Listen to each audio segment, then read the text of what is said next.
The CNBC app. Global market news in one place. Customizable sections and personalized alerts. Stocks tracking, interactive charts and market insights all in your hands. Stay connected. Stay informed. Download the CNBC app today.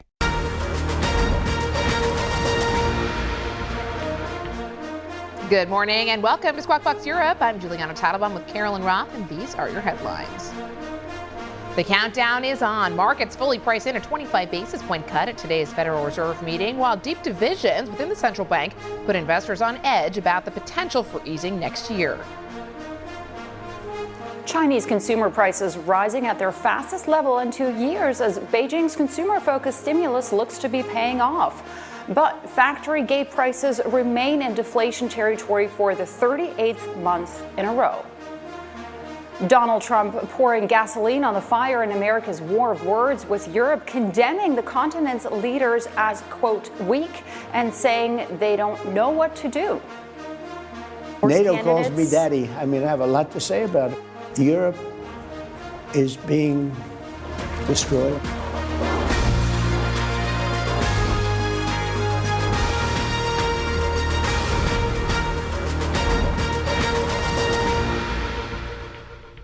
Well, we made it. Here is the day. Fed policymakers set to release their rate decision and updated forecast today. Traders are all but certain we'll see a 25 basis point cut, but divisions among Fed officials and a lack of economic data because of delays after the U.S. government shutdown mean the picture beyond today is complex. Yesterday's JOLTS report added to uncertainty over the labor market picture. Job openings ticked higher in October after a September surge, but the hiring rate slipped and layoffs arose narrowly.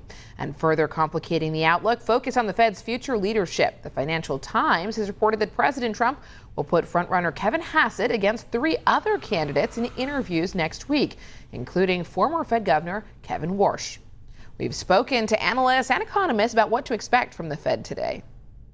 We have seen the softening in the labor market, and they've taken out some insurance cuts. They'll do it again this week. And I think that's appropriate, but they cannot continue to do that and move policy into an accommodative stance, like blow through neutral. And then we will have an inflation problem because we won't have restrictive policy putting downward. So I think they're doing a good job of trying to balance those risks.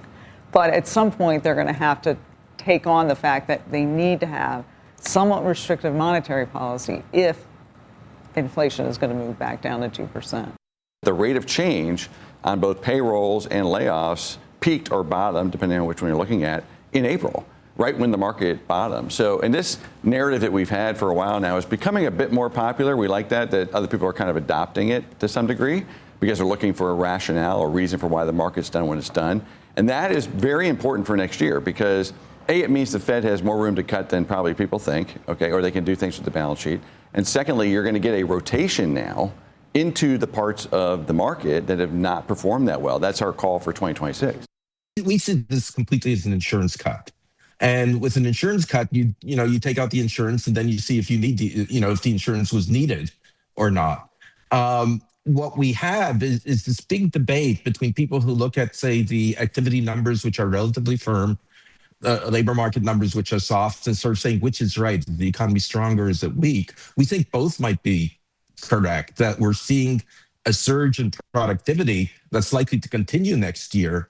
And I think that that's a very different story with respect to Fed cuts. So we don't expect any further cuts after this one. And this is how the markets are faring ahead of that all-important FOMC decision later on today. Let's show you the U.S. markets first. We've got the Dow running out of steam a little bit, off by 0.4% in yesterday's session. The S&P 500 really just off fractionally. The Nasdaq Comp, though, eking out a modest gain of 0.1%. Keep in mind, after the FOMC, the focus very much shifting to Broadcom and Oracle later on this week. A lot of concerns about the debt financing when it comes to AI spending. Now, let's take a quick check of the Asian trading session. session as well, because that's where we saw the Chinese CPI numbers. Those were the highest in almost 2 years. The deflationary pressure is persisting, though. We've got the Shanghai comp down by 0.2%, the Hang Seng just around the flat line, and the Nikkei 2 to 5 just fractionally off. When it comes to European futures, this is a picture. Caution is the name of the game when it comes to the trading today ahead of the FOMC decision, and that is very much mirrored in what you're seeing in those futures. The FTSE 100 seen off by 0.4%, the CAC 40 off by 0.3%, and the DAX seen off by 0.2%. Interestingly enough, the DAX actually eking out a modest gain of 0.5% in yesterday's trading session, while the CAC was down by 0.7%. Luxury stocks very much weak in yesterday's trading session. Now, when it comes to U.S. futures, we're still a few hours away, but this is how we're shaping up.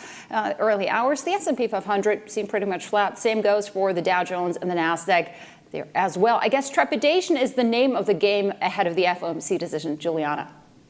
Carolyn, certainly is. Let's continue the conversation with Frederic Druckerze, head of macroeconomic research at Pictet Wealth Management. Frederic, great to speak with you. It's been a while, so thanks for joining us this morning. The Fed hasn't really done a lot to push back against general expectations of a Fed cut today. Is it your expectation that we're going to get a hawkish interest rate cut, 25 basis points this afternoon? Absolutely. And I think it's, everyone is expecting kind of a cautious balance between the arguments we just heard. So, but it's going to be an eventful meeting, I think, because the decision itself is not straightforward. Imagine if we get a surprise. It's a non-zero probability, I think, that the Fed remains on hold because it depends on the chair. So who knows? I think they're going to cut, but then everyone expects them to be very cautious. So the communication around it, the dots, of course, how many cuts remain for next year. Remember, we only had one narrowly last time, so maybe we get no cuts in the dots in 2026. I think it's another reality check that the market is facing. And then even QE, no one's really talking about QE anymore. It is going to be an issue with the long end getting repriced in recent days, so maybe we get an update also on that. I think there might be some room for surprises, actually. On that front, in terms of what they could announce in terms of QE, what do you think the market is expecting, and what would come as a big surprise? So, of course, it's not QE, it's tactical QE, it's reserve management, and rightly so, because the balance sheet of the Fed ultimately will grow. That shouldn't be a surprise either. It's growing with the economy. And we're getting closer now to the level of ample reserves that the Fed has to address and do something about it. I think any surprise would come from the maturity distribution of those purchases eventually, and I'm not going to get every detail today, I think.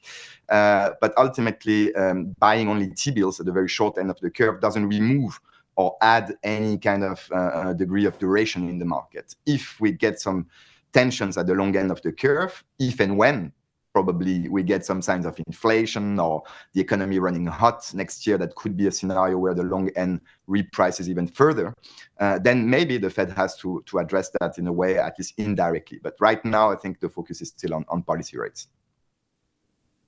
Fred, this is Carolyn jumping in. Always great to talk to you. The elephant in the room going into 2026 is the independence of the Fed, or the lack thereof, rather. And if you take a look at market pricing, you could argue it's not necessarily been priced in just yet. Should it be priced in to a greater extent? That's a very good question. I think the market pricing right now is actually the reason why we go into this meeting with some nervousness at the long end of the curve. It's, as usual, the weighted average of extreme scenarios as well. And I think the tail risk scenarios going into next year are quite extreme. On the one hand, you could expect the Fed to pause and perhaps even entertain the idea of a hike if the economy runs really hot and inflation goes higher. That's a non-zero probability event as well.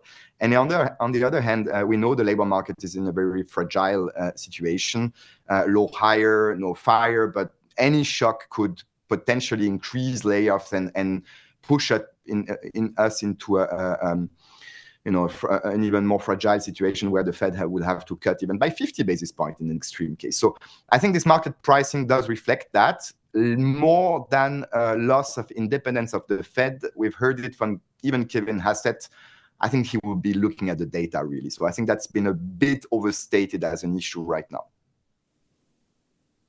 Fred, obviously the focus has very much been on the labor market. The JOLTS data yesterday not telling us a whole lot. When we take a look at the other side, though, the other mandate, inflation, Are you concerned that it is going to be a lot more sticky than people would have anticipated in 2026 as well? We're well above the 2% target. Yes, we are. In a way, having the Fed cutting today with inflation at close to 3%, core inflation is, quite remarkable. Let's not forget about that. Then we have a new concept. We have inflation ex tariffs. So that's indeed closer to the target. And, the joke, when you remove everything from the CPI that doesn't suit your narrative, you get to zero, you get to whatever target you want to have. So the reality is that inflation has been very sticky, that tariffs have had an impact on core goods, and I expect that to continue to hedge higher. But also the truth is that the rest of the CPI, shelter cost in particular, is going down, and that super core services are more or less stable. That's the key question. I think wage growth first eases further into next year because of this dynamics shifting a little bit in the labor market and this fragility we've seen in recent months. But you're right. The question next year is whether we get an increase in this super core, the real, underlying momentum of inflation, if the economy runs hot, if Trump does more to address this affordability issue and stimulates the low-end consumer. Yes, I think that's a non-negligible risk, going into next year. Frédéric, in terms of the neutral rate, do you think we're already at a neutral level, whereby the rate neither stimulates nor constrains growth? How do you think about that? We haven't heard that much about R-stars and the neutral rate lately, which is, I think, a good thing, because it's kind of a very vague and even useless concept in a way, but that's a communication tool. And as a matter of fact, we've heard it also from Isabel Schnabel at the ECB yesterday, that the neutral rate could be higher because of AI, because of long-term structural risk to inflation, or you name it. And I think that for the Fed, it's the same. We're going to get a lot of that in the communication today from Powell. I would expect, including during the conference, to hear him say that we're getting closer to this level. We don't really know where it is, but it means that policy is less and less restrictive, and that we have to be careful. So that's the, again, the communication channel to explain that we don't really know where we are in the economy, but that's getting closer to this kind of level. We need to move more cautiously. You raised Isabel Schnabel's comments, and I was going to ask you about that next, because it seemed to really, her comments over the weekend were interpreted as quite hawkish and seemed to surprise bond markets here in Europe. We saw yields tick higher at the start of the week, basically suggesting that the next move from the ECB in one direction or the other could be higher from here. What did you make of her comments? It's a statement, first, including a statement of candidacy for the presidency of the ECB. She clearly stated that she would agree to become president if she was asked to. And as a German president of the ECB, you have to be, in a way, very aware of the long-term risk to inflation and the fact that the ECB would remain credibly attached and committed to its mandate, which is price stability and only price stability. I don't think that's a huge surprise in itself. And by the way, Isabel Schnabel said before during the year that she believed that long-term risk to inflation are tilted to the upside for a number of reasons. You might disagree, but that's not inconsistent with what she said. And she, there's clearly a decent chance as well that the next move of the ECB is a hike. I think we should hope so. That would be very good news. That would mean that the German economy in particular picks up in momentum, that fiscal spending, defense spending, infrastructure spending pick up and have an impact on the economy, and that the ECB has to think about hiking. If and when and how fast they do that is a different question. I don't think they will be in a position to do that next year. Who knows? But I hope I'm wrong. I hope Isabel Schnabel is right, and that the economy, including in Europe, will run hot and hotter into next year. That would be good news. Let's certainly hope so. Fred, finally, I'm heading to the SNB tomorrow. I'm excited. I don't know if you're excited. Nothing's probably going to happen. That said, we've had a couple negative CPI prints.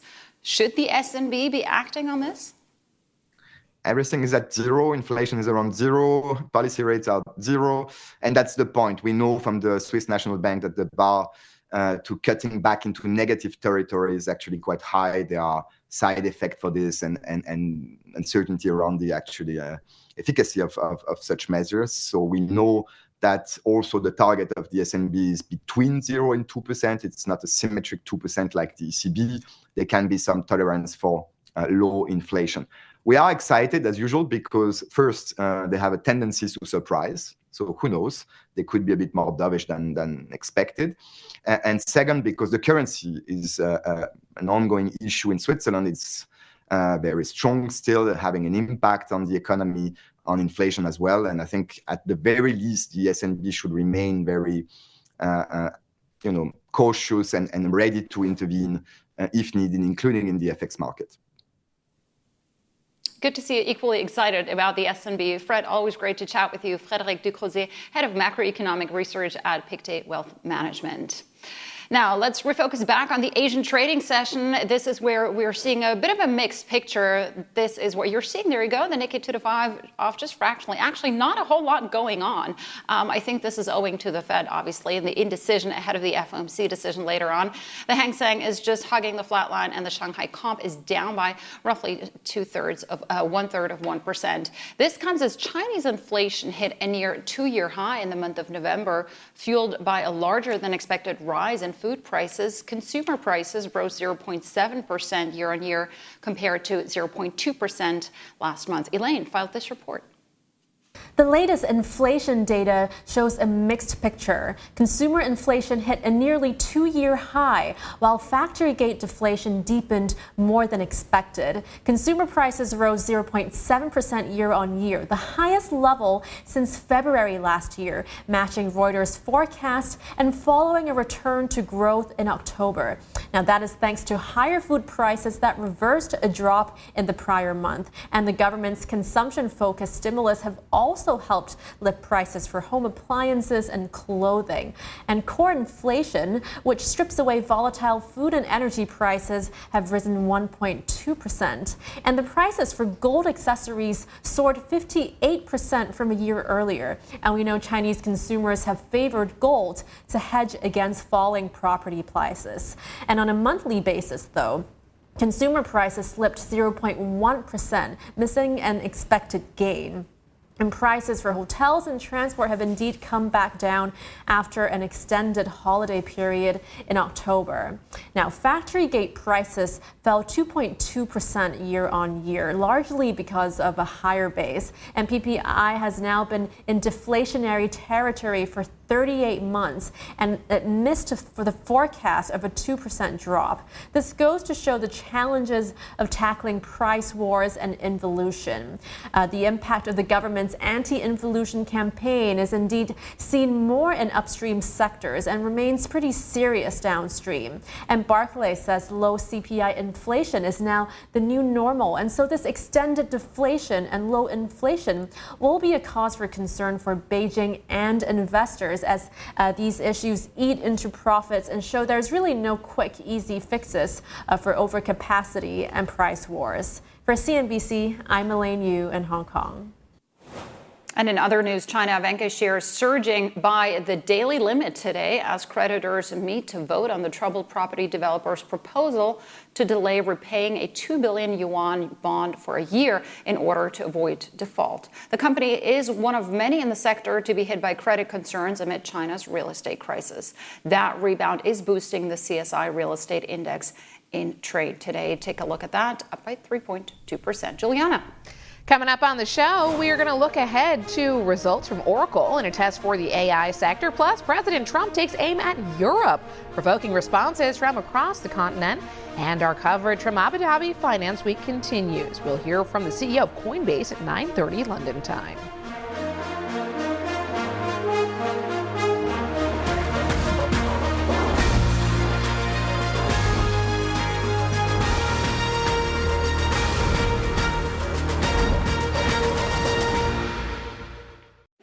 Executive Decisions is the new podcast from CNBC, where I ask powerful leaders about their decisions that changed everything. I'm Steve Sedgwick, and here's the CEO of Siemens Energy, Christian Bruch.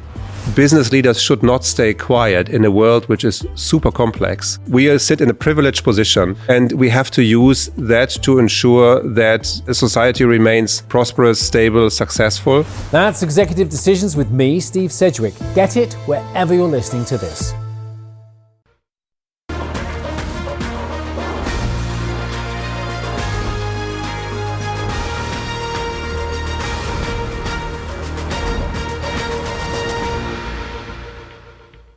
Welcome back to the show. Astrea London, a luxury jewelry company known for its lab-grown diamonds, opened its flagship boutique in Dubai earlier this week. Tanya spoke to the firm's founder, Natalie Morrison, and creative director, actor, and producer, none other than Sarah Jessica Parker, and she joins us now. Tanya, what a fascinating interview. Yes, thank you so much, Carolyn. I caught up with both of them in Dubai yesterday, where they opened their flagship store. Astrea London lab-grown diamonds has grown and expanded, and I asked them what they think is behind the disruption of the diamond industry. Diamonds are not rare. There is enough diamonds in the world, and 8 billion people in the world have half a carat each, so it's been a beautiful marketing exercise. The reality is, I think the value of a lab diamond today is the fair price. Customers today, they want to know what they're wearing. You know, a lot of the young generation care about sustainability. They care about our planet. So I think if you add all this fat, it will make it a successful recipe. A lot of big global names like yourself align themselves with companies. What was it about this one and the lab diamond industry that so attracted you? I think just the initial information about its possibility, the innovation around lab diamonds. It allows us to sort of almost have a bespoke business with certain clients. It's going to keep telling us what it can do. The more we ask of it in terms of function and color and volume and the space it takes up and where it sits and what it does and how it bends, I think the better we'll be as a brand, the better designs will be, the more we can be leaders.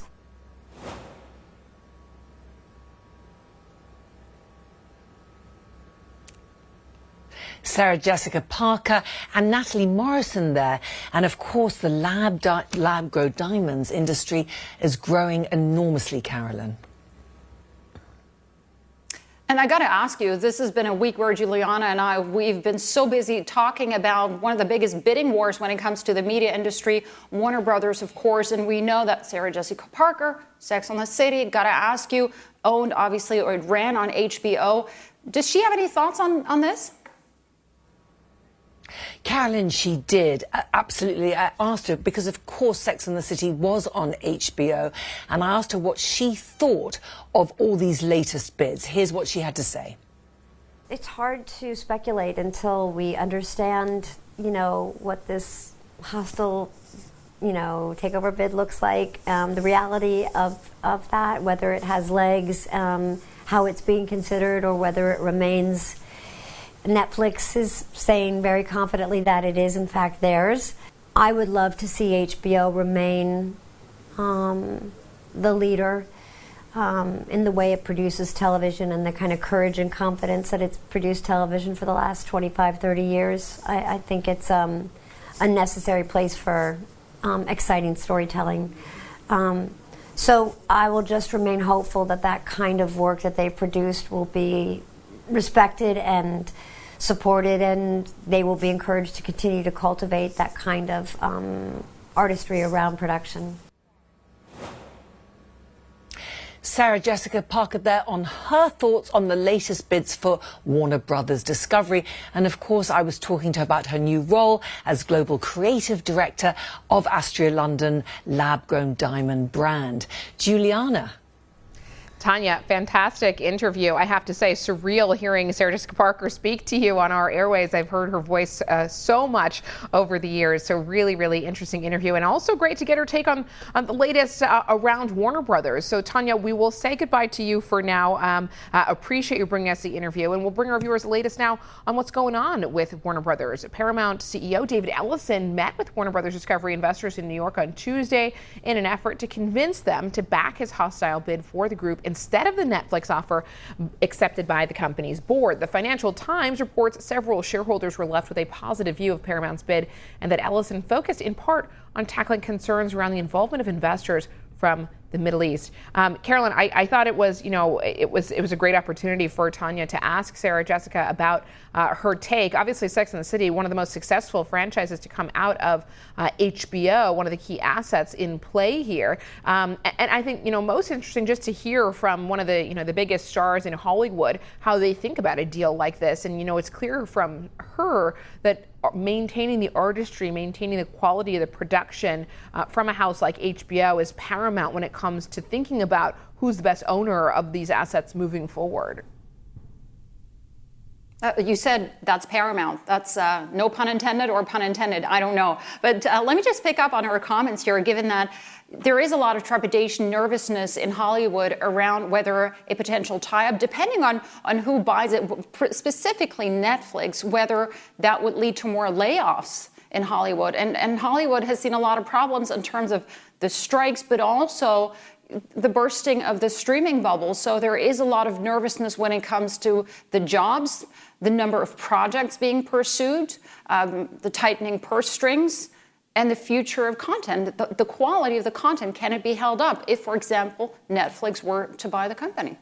And I think, tied to the questions that you've raised is the question of what does this mean in terms of the number of productions that we will ultimately see come through? If we're looking at more consolidation in the industry, is this just about taking costs out? Will we see, a number of layoffs, but also a streamlining of the number of productions that are actually delivered here, and the implications that could have for the entertainment industry and for viewers ultimately? So I think there's a lot of question marks over whether more consolidation in this space is desirable from a user perspective, from a content perspective.